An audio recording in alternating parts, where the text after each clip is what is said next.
থাকো আমার এখন থেকে সাবধানে থাকতে হবে। তুমি চিনো না কি রে মোবাইল দিতে আইতাছি দেখে না কারো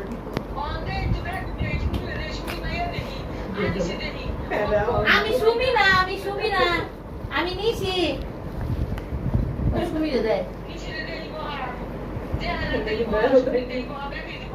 ওই শুনি দে শুনি দাইতে কইয়া দে ওই তো পোলার বাসায় আইছি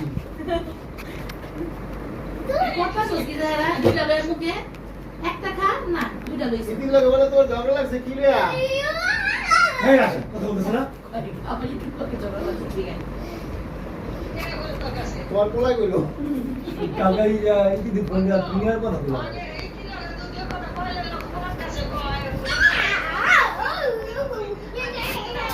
সারা শুধু ব্যবসা হ্যাঁ